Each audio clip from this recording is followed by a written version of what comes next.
তো নমস্কাৰ ৰাইজ, আজি আকৌ এটা নতুন মিনি ব্লগ আৰম্ভ কৰিছোঁ বহুত দিনৰ মূৰত। আজি ভাওনা কৰিবলৈ গৈছোঁ ঘনকান্ত মহাবিদ্যালয়ত। এয়া প্ৰজ্ঞানক লৈ লৈছোঁ।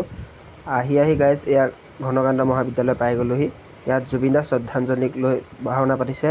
জনাৰ্দন নাট্যগোষ্ঠী দহগাঁৱৰ আজি আমি ভাওনা কৰিবলৈ আহিছোঁ।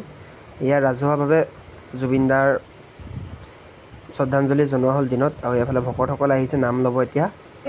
এয়া গাইজ আহি টেকেলিং বুলি আছে। ভাৰ্গৱ দা আজি কি গাইছা? ইয়াতেই গাইজ ৰাতিখন ভাৰ্গৱ দাই এয়া লতা ছিঙিবলৈ পঠিয়াইছে দেই, সেইটো লগতে আকৌ লৈ আহিছোঁ। আহি এইফালে আকৌ পুলকেশ দাহঁতৰ ভাণ্ডাৰ আজি পুলকেশ দাহঁতৰ এইফালে মাইনা দা আছে। এইফালে ধুনীয়াকৈ পেইণ্টিং হৈ আছে দেই গাইজ, আৰু মোৰো এয়া টিপটপকৈ ওলাই হৈ গ'ল। এয়া আমাৰ গ্ৰীণ ৰুমৰ পৰিৱেশ চব।